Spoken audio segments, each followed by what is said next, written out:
Política local. Ivan Gonçalves, Manuel Pisco e Nuno Matias analisam a atividade municipal da região. Ao sábado, às 11 horas, com repetição ao domingo, à 1 da tarde. Bom dia, estamos de volta com a política local, com 3 autarcas eleitos no distrito de Setúbal. Manuel Pisco, presidente da Assembleia Municipal de Setúbal, eleito pela CDU.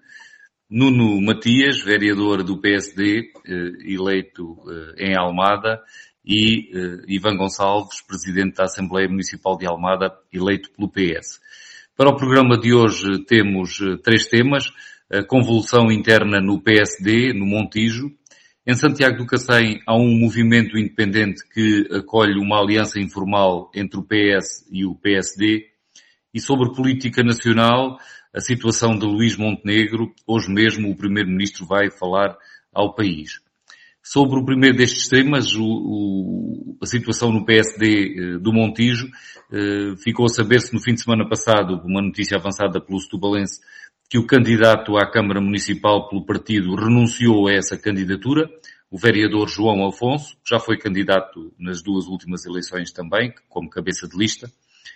Na última eleição não ganhou por algumas centenas de votos e agora retirou-se da candidatura e demitiu-se até da Comissão Política Local, era presidente da Conselhia, e os restantes membros do órgão diretivo demitiram-se também em solidariedade. Este caso, de acordo com o que foi noticiado, designadamente pelo setubalense, tem a ver com um desentendimento à volta da postura de João Afonso, que pediu a demissão da Ministra da Saúde, numa notícia que o setubalense publicou. Os órgãos distritais e eventualmente até algumas pessoas dos nacionais não gostaram dessa postura de João Afonso, pediram-lhe que se retratasse, ou pelo menos adiaram a aprovação da sua candidatura quando foram aprovadas nos órgãos nacionais outras candidaturas noutros concelhos. A de João Afonso foi adiada a aprovação e ele acabou por se demitir do partido, de líder local, e também renunciar à candidatura. Ainda houve uma tentativa do líder distrital Paulo Ribeiro de conciliar as coisas, mas não foi possível. Nuno Matias, esta situação no Montijo deixa-o preocupado, e quem é que acha que tem razão entre os diversos níveis do partido local, distrital e nacional? Qual é a sua leitura de tudo isto? Bom dia, Francisco, bom dia também ao Manuel, ao Ivan e a todos os nossos ouvintes. Deixa sempre preocupado, porque seria desejável que este tipo de desencontros, eu chamar-lhe assim, não devem ser dirimidos na praça pública, até para que se possa tentar evitar alguma extrapolação ou alguma vitimização em relação ao cenário, porque, vamos lá ver, eu, sem estar aqui a apontar dedo a culpados ou mais responsáveis, eu acho que, em primeiro lugar, resulta claro que o meu companheiro João Afonso tinha todo o direito de assumir a sua posição mais crítica em relação a qualquer membro do governo por discordância desta ou daquela medida, porque isso não significa discordar estruturalmente do governo, do partido da qual ele é militante. Portanto, felizmente no PSD existe pluralidade de opinião, e mal seria que ele agora pudesse ser vítima ou alvo por delito de opinião ou liberdade de expressão. Portanto, isso no PSD não acontece, e a informação que eu tenho é que ninguém lhe disse que não tinha direito a ter essa opinião, ou ninguém lhe transmitiu que teria que assumir ou retratar-se em relação a ela. Depois, para além disso, houve ainda uma circunstância que foi, naturalmente, dentro do PSD há alguma coordenação política, e tentou-se gerir essa crítica politicamente num cenário onde estava a decorrer um processo de designação de candidatos, na qual toda a gente, desde o Conselho ao Distrito e aos órgãos nacionais, estavam objetivamente a contar que o João Afonso fosse candidato a Presidente da Câmara do Montijo, e o trabalho nos últimos anos foi sempre nesse sentido, e portanto acho que, como é óbvio, é sensível e não deixa de ser negativo termos esta confusão a poucos meses depois do trabalho e do projeto que foi feito, que levou a uma situação de conflito ou uma decisão de não recandidatura por parte do João Afonso. E, portanto, acho que era de evitar termos chegado a esta situação. Acho que se precipitou a situação com a decisão de não aceitar continuar como candidato, até porque ele já tinha sido aprovado, quer a nível local, quer a nível distrital, e estava-se a fazer um compasso de espera para também ser ratificado a nível nacional. Eu não tenho dúvidas que iria acabar por acontecer isso. Apesar da crítica legítima que fez à Ministra da Saúde, portanto, acho que era de todo evitável. E depois, já agora, dar esta nota mais pessoal, acho que também era de todo evitável estar na praça pública a apresentar mensagens, a dirimir aqui agora, a tirar de esforço quase as razões do processo, porque acho que ninguém fica bem na fotografia e acho que o PSD tem que ser superior a isto. Começando exatamente por este princípio. Ponto número 1, toda a gente tem direito a ter a sua opinião, até crítica, e eu até estou à vontade, porque eu há muitos anos era eu deputado do PSD, e até sobre uma obra que o então governo do meu partido queria fazer no meu concelho, também disse que não concordava e disse-o publicamente. E isso não me levou, nem a mim, nem a ninguém à minha volta, que pudesse concordar ou discordar da minha posição em relação a um partido, do qual eu na altura até, além de autarca, era deputado à Assembleia da República, ninguém me veio pedir contas, batatinhas ou pedir retração da minha posição.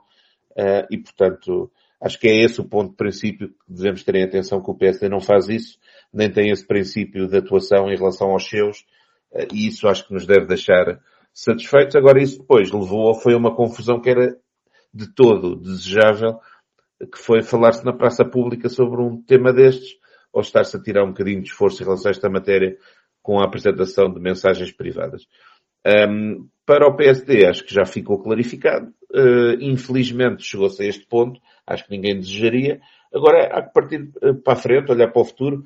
Tendo sido esta a posição legítima também do João Afonso de entender que não deveria aceitar mais a indicação e desvincular-se das suas responsabilidades partidárias do ponto de vista local, necessariamente agora o partido tem que se organizar ou reorganizar e pensar na solução para o futuro.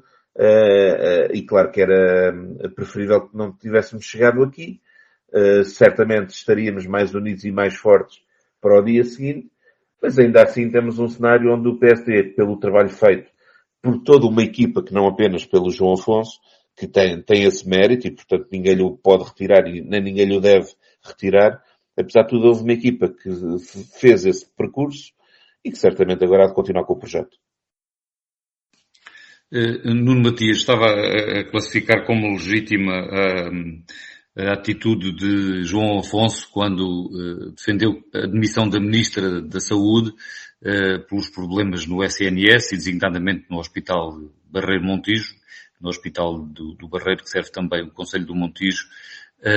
Mas também há quem entenda dentro do PSD uma deslealdade, um dirigente local pedir a demissão de um membro do governo, e também há aqui a dúvida de até que ponto é que isso foi usado pelo partido para repreender, no mínimo, não digo para não aprovar a candidatura de João Afonso, mas para, de alguma forma, demonstrar o desagrado, tendo em conta que foram aprovadas, nessa semana que estamos a falar, a semana passada, foram aprovadas outras candidaturas ratificadas a nível nacional e nesse conjunto estava a de João Afonso, que foi adiada, para não dizer que foi chumbada, porque efetivamente a informação que temos é que não terá sido chumbada, mas foi adiada para mais à frente. Quem é que tem razão aqui? E a conduta do partido é adequada? Não permitir a liberdade aos dirigentes, não só ao militante, neste caso é um dirigente, para defender os interesses da sua terra, quando isso coloca em causa a apreciação da atividade de um ministro, por exemplo? Não, Francisco, eu tenho uma visão, como acho que acabei de transmitir, exatamente no sentido em que no PSD há toda a liberdade para que os militantes se discordarem de um ministro, de um primeiro-ministro, de um dirigente local, distrital ou de um militante, o possam fazer em liberdade. E ninguém deve ser condicionado, nem ninguém deve ser castigado por isso.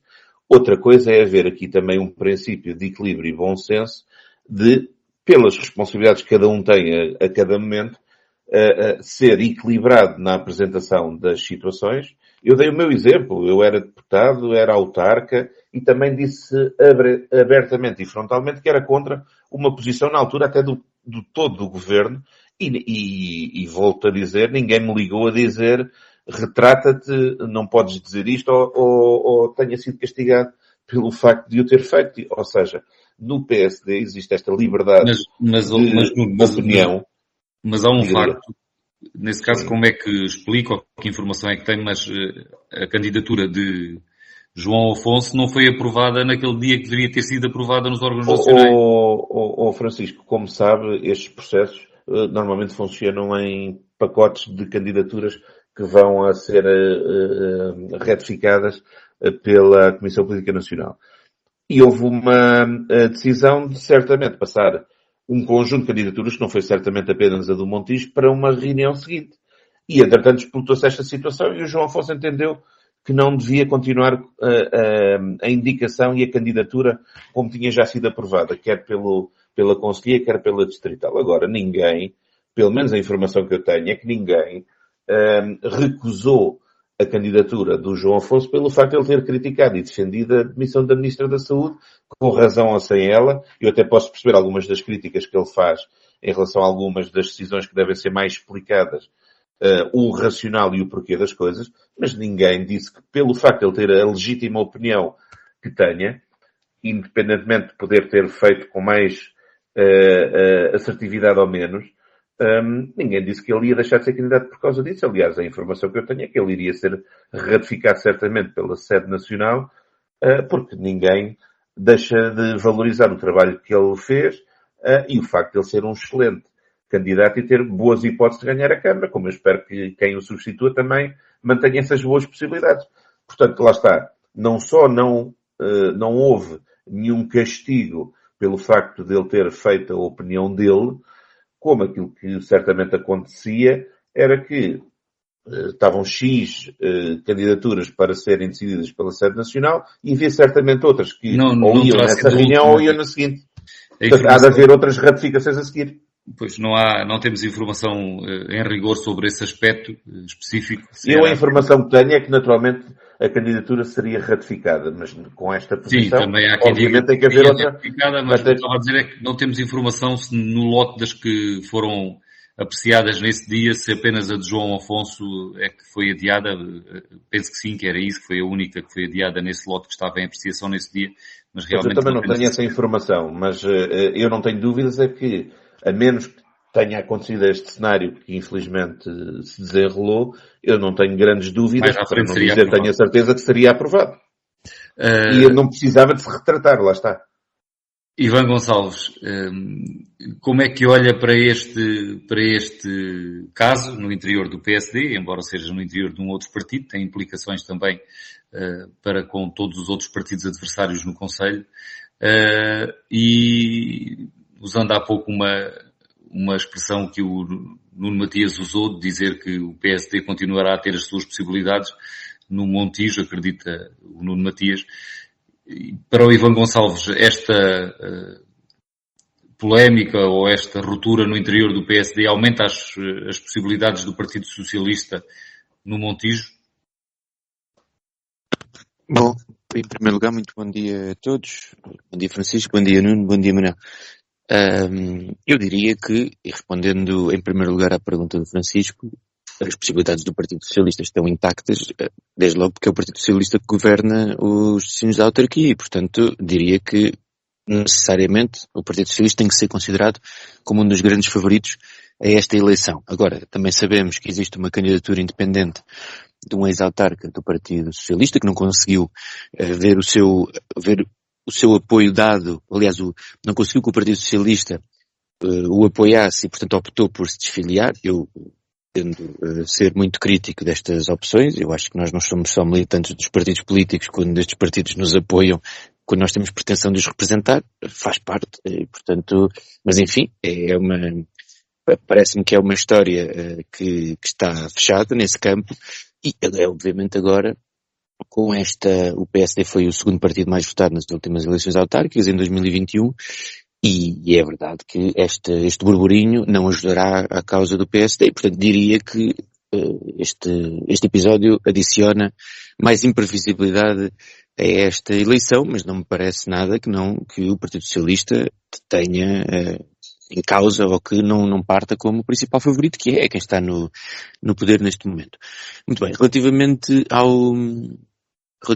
ao caso em concreto, eu diria que há aqui algo de muito estranho, especialmente com as explicações que também vieram a público. Desde logo, e o Nuno Matias já o disse, e o Nuno Matias fala com muito mais propriedade, é militante e dirigente do PSD há muitos anos, e parece-me estranho que num partido como o PSD alguém possa ser penalizado por ter uma opinião crítica face a um membro do governo, tal como no Partido Socialista isto não acontece, não pode acontecer. Se o Partido Socialista tem mais de 100 presidentes de Câmara, se cada vez que há um presidente de Câmara que entende que o ministro não tem condições para exercer as suas funções, o Partido Socialista tivesse um problema de confiança política neste presidente de Câmara ou nos outros candidatos, nos candidatos às 308 municípios do país, enfim, acho que era algo que não faria muito sentido. O Partido Socialista é um partido onde cada pessoa tem a sua opinião, obviamente, existem laços de solidariedade e que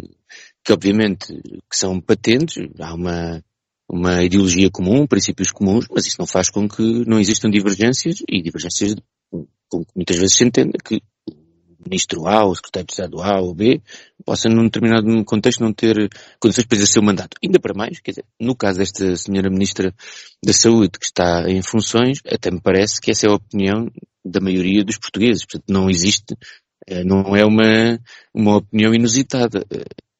Ao longo deste quase um ano de funções, a Ministra da Saúde tem revelado que não tem condições para continuar a exercer o cargo. Acho que é uma questão de tempo, já toda a gente percebeu, até que o Sr. Primeiro-Ministro, mais tarde ou mais cedo, vai optar por fazer uma mudança, ainda para mais com aquilo que viemos a saber nos últimos dias, das responsabilidades que a sua equipa parece ter tido na condução da crise da greve do INEM.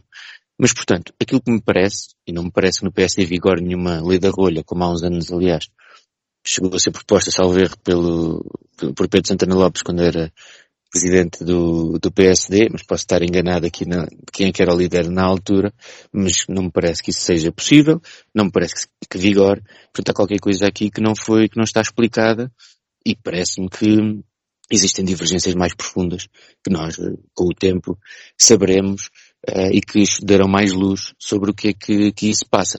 Já agora, e para terminar, só dar uma nota, não é em particular sobre o Paulo Ribeiro, que até já foi aqui nosso colega, mas parece-me que eu, segundo li nas notícias, foram expostas mensagens privadas entre o Paulo Ribeiro e o putativo candidato, que depois não foi João Afonso, e eu quero dizer que acho que mensagens privadas não podem, em circunstância nenhuma, ser reveladas. É uma questão de honra e de seriedade, e portanto se foi feita a revelia ou sem o acordo do Paulo Ribeiro, acho que é importante também darmos esta nota de que isto não é admissível.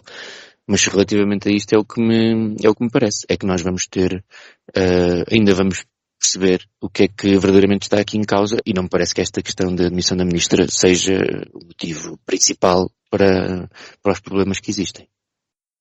Manuel Pisco, e na sua opinião, quer dizer, que apreciação é que faz a este caso? O que é que notas é que nos quer deixar sobre este episódio? Olha, e também sobre as implicações que possa ter nas eleições autárquicas no Montijo, onde a CDU também é candidata e já governou a Câmara durante vários mandatos. Sim. Bom dia a todos.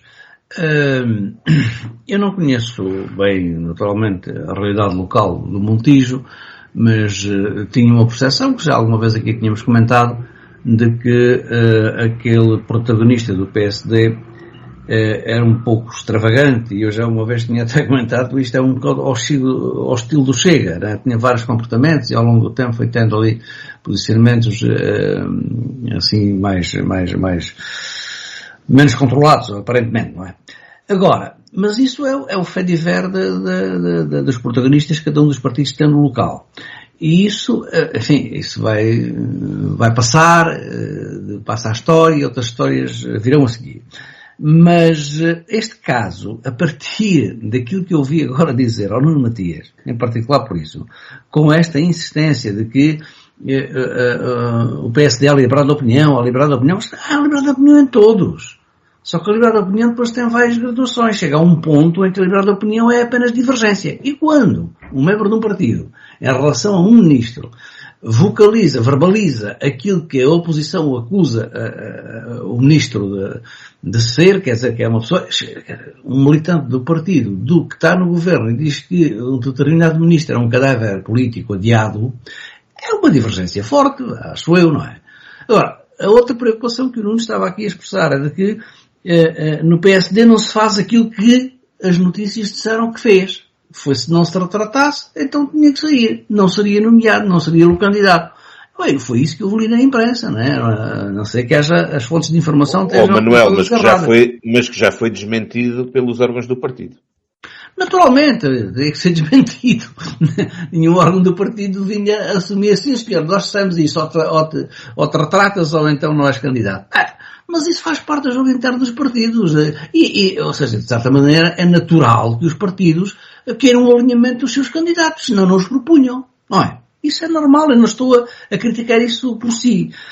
O que queria era dar um passo mais à frente e fazer notar o seguinte: a nossa democracia tem uma espinha dorsal, tem uma coluna dorsal. E a coluna dorsal que tem são os partidos políticos. Ou seja, por dentro da democracia que nós vivemos está uma partidocracia.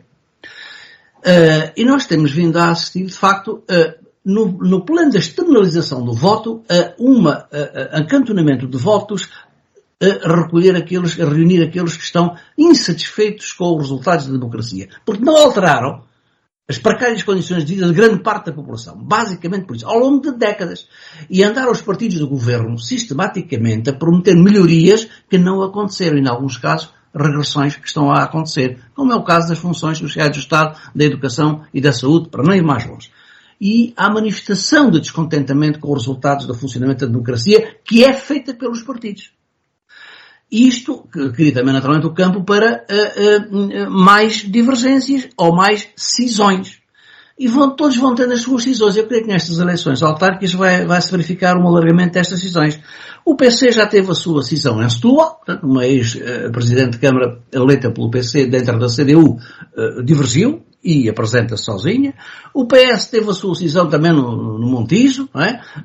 E há cisões que aparecem e vão concorrer como independentes. O PSD também tem a sua cisão e não se sabe se quem é que vai correr por independente ou se vai apenas haver concorrência por partido. Portanto, há esta tendência de o partido não me está a apoiar ou propor, então eu vou sozinho. Porque as pessoas criam a convicção de que só a sua representação pessoal é suficiente para ultrapassar a representação política que o partido lhe conferia e pela qual eram representantes. Portanto, há um certo fenómeno correspondente àquele de acantonamento do eleitorado descontente com os resultados da ação do nosso sistema democrático, em termos de condições de vida, isso é que interessa às pessoas. Não tem tido bons resultados, mas isso também vai ter uma correspondência, parece-me a mim, nestas eleições autárquicas mais visíveis, com o maior número de aparecimento de candidaturas independentes excelentes do partido. Agora, depois, por que razão foi? Tens liberdade de opinião? Não tens? Os partidos têm que aceitar a liberdade de opinião até a um ponto que não seja a divergência das orientações políticas do partido. Vamos lá ver, isto é assim mesmo, não é? Senão isto tornava-se uma hipocrisia. Se as pessoas pensam no essencial que estão alinhadas com o partido, estão com o partido. Podem fazer críticas menores, críticas de procedimentos, críticas de processos, ou até de pessoas mais adequadas, menos adequadas. Mas uma divergência mais funda em relação ao papel de um ator principal, que é o ministro, diz, este ministro é um cadáver político adiado, já me parece uma divergência de fundo. Depois, tanto faz como fez, estar a dizer que a pessoa foi perseguida por isso ou não foi perseguida por isso. Agora, o partido tem o direito de dizer assim. Muito bem, não estás alinhado com a ação do governo, então, vê lá bem, é melhor a gente se calhar ir à procura de um candidato que esteja alinhado com a ação do governo. Porque o governo é a principal expressão, não é, de exercício do poder democrático que um partido pode ter, é estar no governo. Se os seus militantes passam a desalinhar com o governo ou com os seus militantes, ou com os seus militantes, com os seus representantes a nível dos ministérios, o caso é uma cisão grave, não podemos disfarçar. há mesmo uma cisão. E cisão todos estão a ter. Passamos, não sei se o Nuno Matias ou o Ivan Gonçalves querem dizer alguma coisa, mas já levamos 24 minutos com este tema, passamos a outro. Eu queria só dizer uma coisa, Francisco, que não tem só a ver com este tema, mas tem a ver com uma apreciação geral que o Manuel Pisco faz sobre a forma como os partidos, como as pessoas estão desiludidas com os partidos e que estão desiludidas a propósito da não melhoria das suas condições de vida. Eu acho que o fenómeno é mais complexo do que isso, francamente. Não me parece que nós consigamos identificar que em todos os pontos onde existem democracias liberais do mundo, as pessoas vivem pior, em alguns sítios vivem melhor. Parece-me é que existem também hoje fenómenos de potenciação do descontentamento que fazem que em quase todas as democracias liberais do mundo quem está no governo seja penalizado. Isto acontece, não é só em Portugal, tem a ver com muitos fatores, tem a ver com a forma como o mundo hoje está organizado, tem a ver até com as redes sociais, com a comunicação social, tem a ver com a própria condução humana, mas não me parece que o problema hoje, e os problemas que os partidos de governo, ou que as soluções de governo, porque não estamos só a falar de partidos, em muitos outros casos onde existem candidaturas presidenciais quase uninominais, também existe um descontentamento muito grande com quem está no poder, portanto eu acho que existe aqui de facto uma frustração, a sociedade atual é marcada por esta frustração, mas não me parece que seja apenas uma incapacidade dos partidos, e não me parece também, já agora para dizer isto, que as outras soluções que temos, que não esta democracia balizada com os partidos, vão resolver algum destes problemas. Pelo menos não é aquilo que se vê nos outros países do mundo, também adicionar mais desagregação aos fenómenos políticos. Mas enfim, essa é uma opinião, não tem tanto a ver com o Montijo, obviamente, e acho que é um bocadinho redutor nós dizemos que o descontentamento que existe com os partidos tem a ver apenas com o não melhoria das condições de vida, porque ao longo destes últimos 50 anos a condição de vida dos portugueses melhorou muito, e apesar disso há descontentamento. Deixa-me só dizer um pequeno toque. Muito rápido, Manuel, só não temos tempo. Muito rápido. O Ivan tem razão no que diz, eu não estava a querer generalizar em absoluto isto, portanto, estava a focalizar isto no papel dos partidos. Agora, só dizer-lhe isto, têm que ser os partidos a pôr de lado, desde já, ao contrário disso no final, aquela solução do não há alternativa. Os partidos é que têm que se pensar para renovar o funcionamento da democracia e garantir os resultados para a população. Mas, estamos de acordo, Francisco, desculpe lá, estamos a dizer, na parte final, no resultado final estamos de acordo, que seja culpa dos partidos ou não, há uma revolta com os partidos neste momento. E, portanto, os partidos ou se renovam, ou mudam, claro, ou pensam, como o Manuel dizia bem, ou acabam. Portanto, isso estamos de acordo. Só aí que eu quero chegar. Certo, estamos de acordo. E nessa matéria, já agora, eu próprio também vou aqui contribuir para levarmos mais um pouco de tempo com este tema, e é um tema que um dia certamente discutiremos aqui. Uma das coisas que é preciso equacionar é o monopólio dos partidos no plano da política legislativa, relativamente à Assembleia da República. Já são admitidas candidaturas independentes a Presidente da República, aliás sempre foram, têm essa natureza de mais distantes dos partidos, e também já são admitidos movimentos independentes às autarquias locais, mas para as eleições nacionais ainda continua a ser obrigatória a candidatura através de partidos, portanto não há ainda essa abertura, continua a existir um monopólio dos partidos. Na minha opinião é também de equacionar se é legítimo manter-se, se é legítimo e se é desejável manterem-se as coisas nesse estado. Mas isso é um tema profundo, deixaremos para um outro dia. Só referi agora aqui este aspecto porque vinha a talho de foice. O outro tema que temos em segundo lugar aqui na nossa agenda, em Santiago do Cacém há um movimento independente que já foi apresentado, no que diz respeito ao cabeça de lista e a outras pessoas com outras responsabilidades neste grupo, que se apresenta como um movimento independente abrangente e transversal. O cabeça de lista apresentado é Bruno Gonçalves Pereira, um produtor de conteúdos da Antena 1, da Rádio Pública, e que é natural de Santiago do Cacém. Este movimento, o que tem de diferente daquilo a que estamos habituados é que acolhe, tudo indica, uma aliança informal entre o Partido Socialista e o PSD. Não é uma aliança em que os dois partidos apareçam formalmente, mas será apoiada, ao que tudo indica, se o desfecho for aquele que está a ser preparado, significará que estes partidos renunciam a apresentar candidaturas. Eu posso dizer o que é que se sabe de cada um dos partidos relativamente a isto, destes dois partidos. Por parte do Partido Socialista, o líder distrital, André Pinotes Batista, falou com o Setubalense e diz que a Conselhia de Santiago do Cacém deliberou explorar essa hipótese, portanto decidiu estudar o assunto e que é compreensivo o partido com a estratégia apresentada, e depois também acrescentou que a Comissão Política Distrital vai ratificar 12 candidaturas em todo o distrito, o que pode significar que Santiago do Cacém não apresentará uma lista em nome próprio, uma vez que o distrito tem 13 municípios e o líder distrital fala em 12 candidaturas.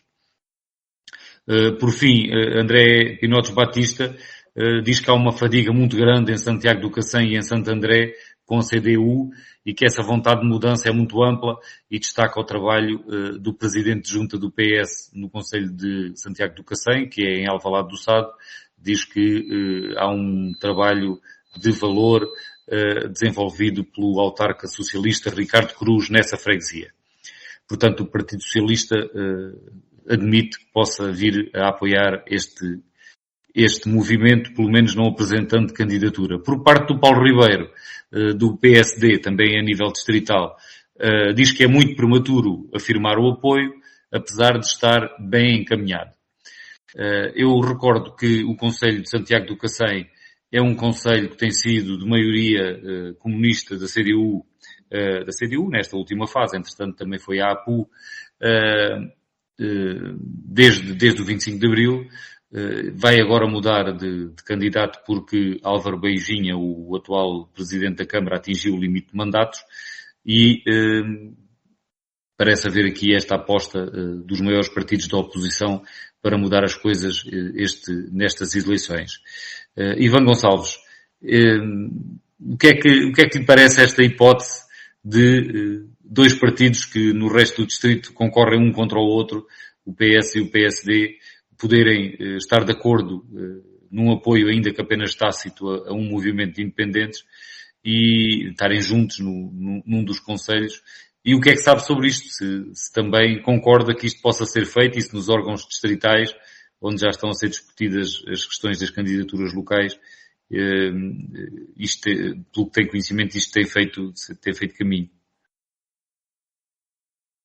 Bom, o conhecimento que tenho é que, de facto, este caminho tem vindo a ser feito e que esta possibilidade é uma possibilidade real em que está em cima da mesa e também por isso vão ser ratificados os nomes dos 12 candidatos do Partido Socialista às várias câmaras do distrito e nesta primeira fase, em princípio, a candidatura a Santiago do Cacém não estará incluída. Agora, não me parece, vamos ver, as dinâmicas que são criadas a nível autárquico são próprias de cada concelho. O Partido Socialista não tem nada, tem muitas divergências com o PSD do ponto de vista da execução das políticas, mas não existe nenhuma divergência de fundo, tal como nenhuma linha vermelha, como não existe com a maioria dos partidos democráticos em Portugal, aliás, com a maioria dos partidos, com todos os que são democráticos, que permita ou que impossibilite que possam ter uma candidatura conjunta. O facto de existir num conselho e não existir noutros é da natureza das coisas.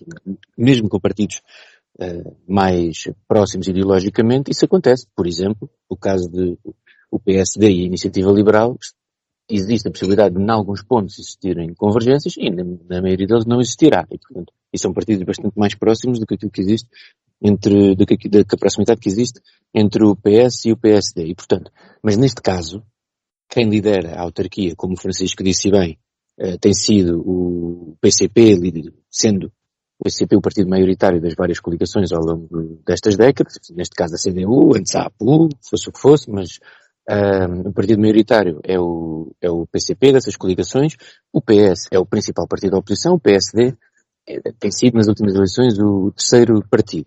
Portanto, até é normal, não me parece que haja aqui grande estranheza em que os partidos que estão na oposição procurem criar uma frente ampla, no fundo, que aumente as suas possibilidades de que haja alternância, que ainda não aconteceu na Câmara Municipal em Santiago do Cacém.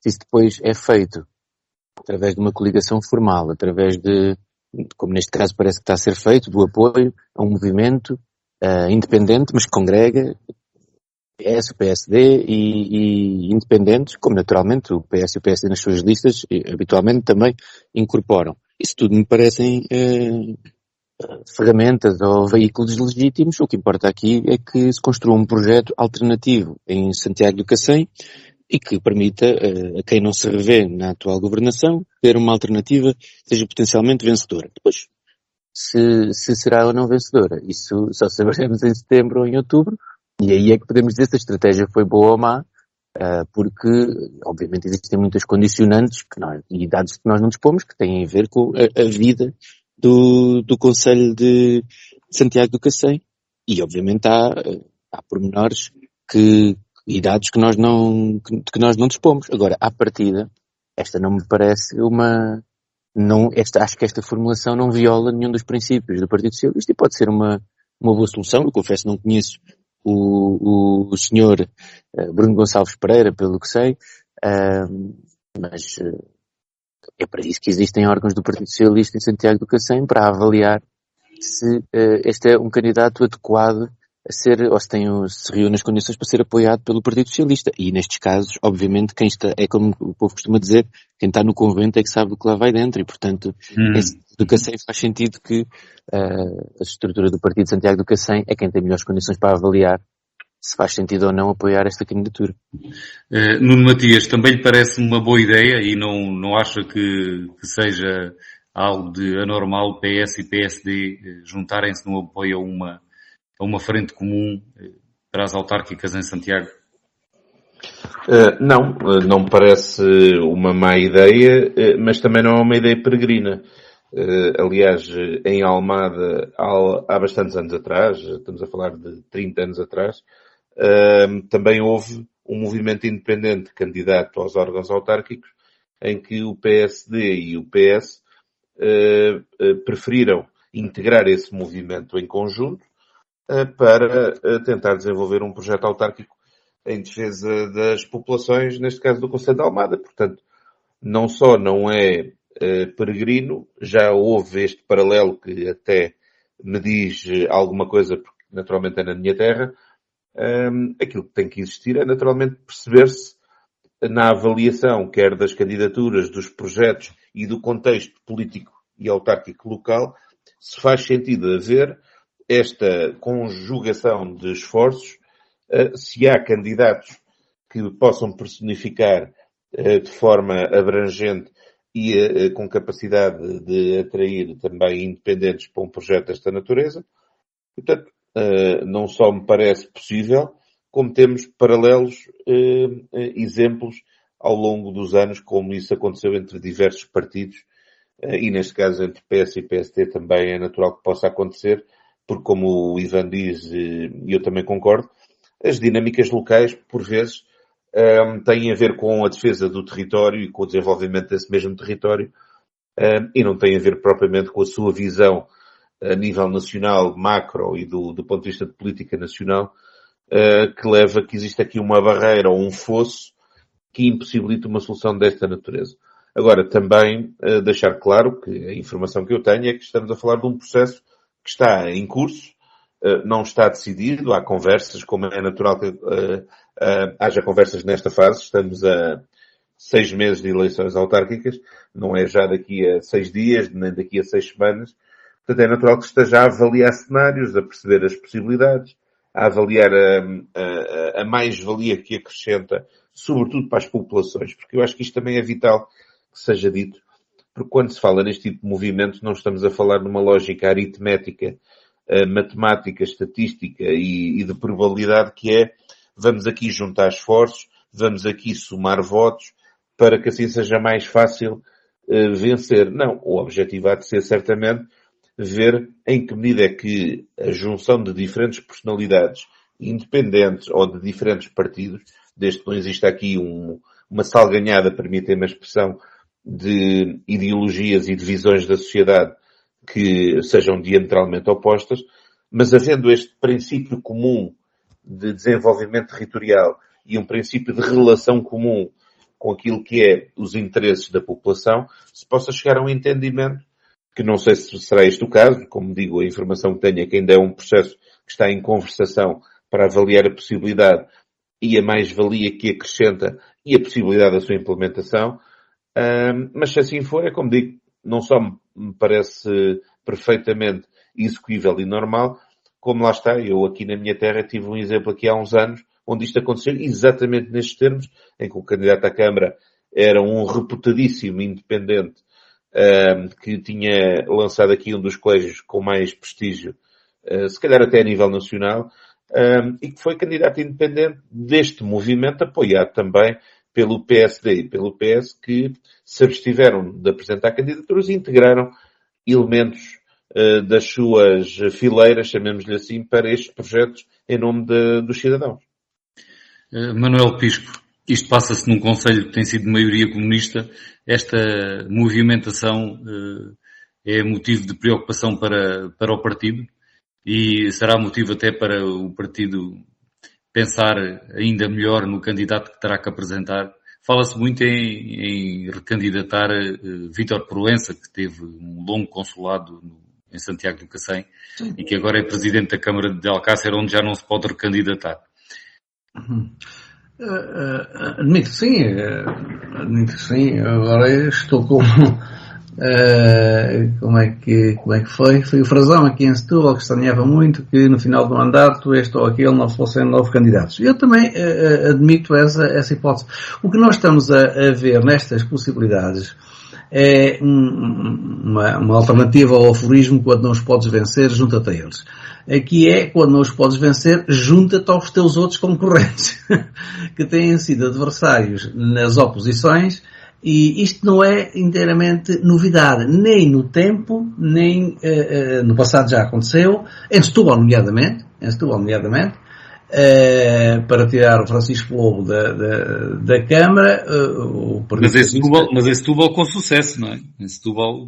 Sim, quando Matacastras apareceu à Câmara foi nessa circunstância, não é? Depois de ter estado um mandato inteiro no Governo Civil a bloquear, estou a dizer isto com inteiro conhecimento dos factos, esteve um mandato inteiro no Governo Civil a bloquear a chegada das verbas, as transferências do Governo para as autarquias, e que deviam chegar à Câmara de Setúbal e não chegavam. E a conseguir com consecutivos dificuldades de pagamentos e até de vencimentos. Portanto, criou um constrangimento tremendo, e a seguir, juntando-se PS e PSD, lá conseguiram então ganhar as eleições. Portanto, é uma tática que tem sido usada, e atualmente há noutros concelhos em que também provavelmente, por aquilo que já tem vindo a lume, se vai juntar, já que o PS sozinho não consegue ganhar, ou o PSD não consegue ganhar, juntam-se os dois e apresentam um candidato independente, que é comum aos dois. Até aí no centro do país vai acontecer situações desse tipo. Em Alcácer, em Santiago do Cacém, são municípios que tradicionalmente têm um trabalho que tem sido sistematicamente reconhecido pelos Grândola, Alcácer, Santiago, estes municípios reconhecidos pela população, e como é que eles são reconhecidos? Reconhecidos com a fidelidade do voto. A população continua a votar. E nós, não é impunemente que vamos vendo aquilo que vai acontecendo. Se Grândola, Alcácer do Sal são notícia por alguma coisa, é por talvez excesso de investimento que ali esteja a ocorrer, e necessidade de controlar aqueles investimentos de luxo, inclusive, ali na Península de Troia, naquela zona toda, os investimentos não no imobiliário, até noutras áreas, como o Labutan, que se instalou ali, está a fazer hotéis e está a fazer ali investimentos turísticos de elevadíssimo nível, portanto, para gente de muito dinheiro. Ou seja, ali os resultados da atividade da CDU não têm sido impeditivos, pelo contrário, do desenvolvimento e do forte investimento estrangeiro. Porquê é que há de mudar a Câmara? Porque, pronto, havendo esse investimento, é bom ter essa bandeira, mas os autarcas da CDU normalmente não andam com bandeirinhas a dizer, não, eu sou bom. Não, as coisas fazem a gestão que podem fazer, criam as condições que podem criar e controlar os demandos naquilo que nós, nestes casos, que é o que se passa ali, os riscos que têm para a ofensa do ambiente, né? Das condições ambientais, da preservação ambiental e do uso e da utilização dos bens comuns, dos bens naturais, por todos. Isso é um problema. Agora, não há um candidato só do PS que consiga destornar o candidato da CDU. Talvez pensem assim, e se pensem em se juntar. Não há só do PSD, talvez pensem assim. Mas eu julgo que isso não traz grande risco, porque isso, a população do interior, a população alentejana sobretudo, que eu conheço melhor a sua alma, que é parte da minha, ou de que a minha também é parte, melhor dizendo, pensa mais fundo e reconhece as coisas independentemente das agitações à superfície, das campanhas publicitárias, das campanhas partidárias, das campanhas da venda da banha da cobra. Sabe distinguir a verdade da mentira e da ficção. E as pessoas, no fundo, pensam, tem resultado, tem havido progresso, temos dado bem com isto, se calhar não penhora o seu voto por qualquer nova solução ou novo candidato que venha agitar a d'água e diz que agora nós que estamos juntos e tal, e estamos todos juntos contra um e por isso vamos vencer. Não é isso que vai determinar o voto, penso eu. E aí não estarão, num caso ou noutro, nem em Alcácer, nem em Santiago, nem em Grândola, não estarão em Santiago. Não estarão em causa grandes mudanças. Eu penso que não vai haver essas mudanças. Vamos então para o terceiro e último tema de hoje. O Primeiro-Ministro Luís Montenegro convocou um Conselho de Ministros extraordinário para este sábado, na sequência da polémica da sua empresa familiar, da empresa do Primeiro-Ministro, e marcou uma declaração ao país para as 20 horas de hoje. Nuno Matias, o que é que espera do dia de hoje? Que seja colocado um ponto final nesta polémica ou que seja aberta uma crise política novamente no país?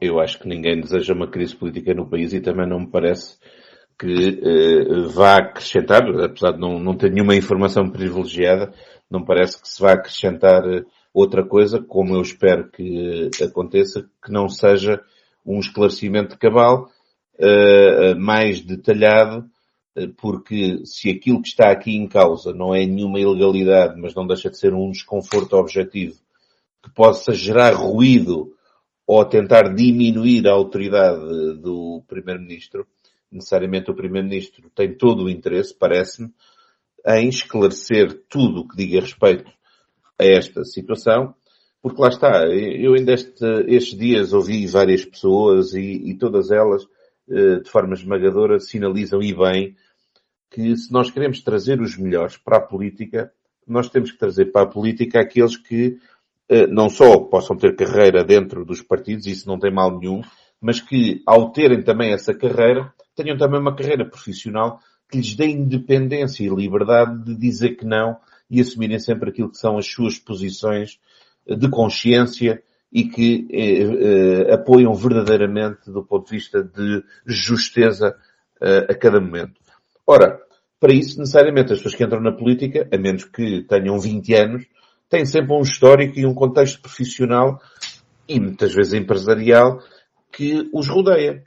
E, portanto, aquilo que é vital nestes momentos não é que eles não tenham este contexto, porque isso é admissível e não é ilegal, é que sejam o mais transparentes possível, declarem de forma transparente esses contextos, e que eu saiba também, ninguém disse que o Primeiro-Ministro não o fez, mas perante algumas dúvidas que foram suscitadas, porque também não parece que fosse razoável pedir, seja ao Primeiro-Ministro, seja a qualquer outro dirigente partidário, seja de que partido fosse, que agora, ao entrar automaticamente para um cargo público, tivesse que fazer, imagino, por ser um empresário ou um advogado, tivesse que fazer uma lista de clientes e o valor que faturava. Aquilo que tem que ser é cumprir as regras de transparência que estão bem definidas, que todos nós já passamos por isto quando começamos e terminamos mandatos, quer dizer, de onde vimos, quais são as nossas atividades profissionais, que relações comerciais e empresariais é que podemos ter eventualmente, para que fique claro se há ou não, porventura, alguma circunstância que nos deva balizar do ponto de vista de defesa de potenciais conflitos de interesses, para que seja claro e aos olhos dos cidadãos que tudo aquilo que são as decisões ou as posições são pensadas no interesse público do cargo que é desempenhado e não em qualquer outro interesse que esteja subjacente. E, portanto, aquilo que me parece é que é uma situação que não deixa de criar ruído, não há mais pequena dúvida, e que é fundamental que o Primeiro-Ministro, que é o primeiro interessado nisso, esclareça o que tiver que ser esclarecido, porque, vamos lá ver, o grave seria, e parece-me que não é o que está em cima da mesa, mas eu também não tenho informações detalhadas. Sim, é muito rápido. Eu não tenho nenhuma informação que o Primeiro-Ministro esteja a receber por esta via sobre trabalhos que já não está a ser feito, não por ele, porque não pode, naturalmente, mas por alguém que, entretanto, continua com a empresa e a gerir essa empresa e a fazer trabalhos e a receber justamente por esses trabalhos que faz. E, aliás, a informação que veio ontem é que, exatamente, continuam a haver profissionais nessa empresa a desempenhar as tarefas, que se calhar anteriormente também eram desempenhadas pelo Dr. Luís Montenegro, cidadão, empresário e jurista, e, portanto, não parece que haja problema algum nisto. Há, e isso é fundamental que aconteça, e ele tem o dever de o fazer, que se acrescente toda a informação necessária para evitar este ruído que possa potencialmente retirar-lhe a autoridade. Ivan Gonçalves, o que é que espera que aconteça hoje? O Primeiro-Ministro tem condições para encerrar este caso e passar à frente para governar, como ele próprio diz, sem ter sobre ele nenhuma mácula? Eu acho que o Primeiro-Ministro só terá condições para encerrar este caso quando todas as questões estiverem resolvidas. E, portanto, indo por partes. O primeiro ponto é sobre a vida profissional prévia do Sr. Primeiro-Ministro. Obviamente, um político, antes de ser, o Primeiro-Ministro já tinha sido político profissional, deixou de ser, e, portanto, tem todo o direito de exercer a sua atividade profissional nos termos da lei. Não há tema nenhum sobre isso, teve os seus clientes, enfim, acho que sobre isso estamos todos de acordo, que tem o direito de fazê-lo, e até é bom que nós tenhamos políticos que tenham uma vida para além da vida política. Mas há um segundo ponto, que é o ponto da transparência. E um Primeiro-Ministro não é um político qualquer. Portanto, tem que estar sujeito a um escrutínio, talvez o maior de todos no nosso sistema democrático, porque é também a figura que tem mais poder concentrada em si, e nós, os portugueses, temos o direito de saber quais é que foram as relações comerciais que o Sr. Primeiro-Ministro teve, quem foram os seus clientes, sim, porque é preciso saber quem é que pagou ao Sr. Primeiro-Ministro quando ele ainda não era Primeiro-Ministro, mas quando tinha a sua atividade profissional. Agora há outra questão que nos últimos dias tem vindo a público, que essa é que me parece muito mais grave, que é a questão de saber ou não, porque parece que existem suspeitas, ou legítimas suspeitas, de que o Primeiro-Ministro, ou melhor, a empresa continua a receber dinheiro para fazer alguns serviços. E a questão agora aqui importante é perceber se é o Primeiro-Ministro que continua a receber estas verbas ou se é a empresa. Se é a empresa, não há questão, mas como existe esta dúvida que é legítima, então é preciso explicar qual é o tipo de serviços, quem é que os presta, porque de facto quando nós olhamos para aquilo que é a empresa era o Sr. Primeiro-Ministro, a sua esposa, que é educadora de infância, e os seus filhos que um está a estudar e o outro acabou de tirar o curso. E portanto, eu não estou a dizer que há aqui nenhuma ilegalidade, e até me parece que num primeiro momento não parecia haver aqui tema. Mas a partir do momento em que percebemos que existe que esta relação profissional continua e que ainda não é claro perceber a troco de que é que esta relação profissional existe, obviamente ela tem que ser esclarecida. Não estou a dizer que há... Peço desculpa, temos que passar para o Manuel Pisco, mas penso que o essencial do que o Ivan pretendia foi transmitido. Não me parece que vai acontecer grande coisa. O Sr. Primeiro-Ministro vai tentar encerrar o tema, mas acho que sem estes esclarecimentos não vai conseguir. Não vai conseguir. Manuel Pisco, capacidade de síntese agora, temos aqui pouco mais de 1 minuto e meio. Bem, em síntese, nós temos aqui um caso que nasceu com a lei dos solos e derivou para outro, que é em relação à forma do exercício dos cargos públicos, dos titulares de cargos públicos.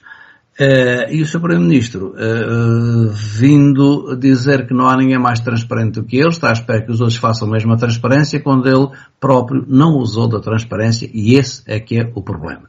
na obrigação declarativa dos titulares de cargos públicos, não declarou quem eram os clientes da empresa onde trabalhava e na qual, à luz do Código Civil, pelo menos, não é? À luz da autorização, continua a ser beneficiário da empresa que transmitiu à mulher. Transmitiu à mulher e aos filhos. Dizendo que isso foi não foi enquanto Primeiro-Ministro, foi quando estava no PSD. Mas mesmo como dirigente do PSD, a lei dos titulares de cargos públicos, não é, das incompatibilidades e impedimentos, também diz que se abrangem os membros dos órgãos executivos dos partidos políticos. O facto de ser um órgão executivo, de estar num órgão executivo de um partido político a nível nacional ou regional, também impõe essa obrigação de declaração dos rendimentos e proveitos das empresas em que participa ou tenha participado, ou através de mulheres ou dos descendentes, ou no caso de elas, como se vem, parece que é assim, porque ainda minha veio apresentar a certidão de casamento do Sr. Primeiro-Ministro, se não houver separação de bens, não é? Portanto, se houver comunhão de adquiridos, há um benefício do próprio Primeiro-Ministro da atividade da empresa que está, na realidade, a ser paga, pelo menos por uma entidade, por uma empresa que assumiu, que é a Solverde, que tem ali um contrato com esta empresa e que depois tem concessões do Estado e que já prorrogou por intermédio da assessoria jurídica desta empresa, do Sr. Primeiro-Ministro, a prorrogação da sua concessão. E agora vai ter a renovação em 2025. Portanto, há aqui um problema sério primeiro, de falta de transparência nas declarações, mas também de incompatibilidade nas funções. Como é que no caso de um governo, se retira o Primeiro-Ministro das decisões do próprio governo? É ele que dirige o governo. O governo não é uma pessoa coletiva igual a um executivo da Câmara. Pode sair um, é substituído por outro. Ali não. O Primeiro-Ministro não é substituível. É um problema que merece uma reflexão séria em relação ao enquadramento das incompatibilidades. Qual é a saída? Há aqui também uma confusão entre o património do Primeiro-Ministro e da sua esposa, uma vez que são casados em comunhão de adquiridos. Pois. Vamos ver se ainda é por aí anunciar a separação de bens que o Primeiro-Ministro procurará resolver a situação. Obrigado aos três. O resto de um bom dia. A política local regressa de hoje a 8 dias. Boa semana para todos. Política local. Ivan Gonçalves, Manuel Pisco e Nuno Matias analisam a atividade municipal da região. Ao sábado, às 11 horas, com repetição ao domingo, à 1 da tarde.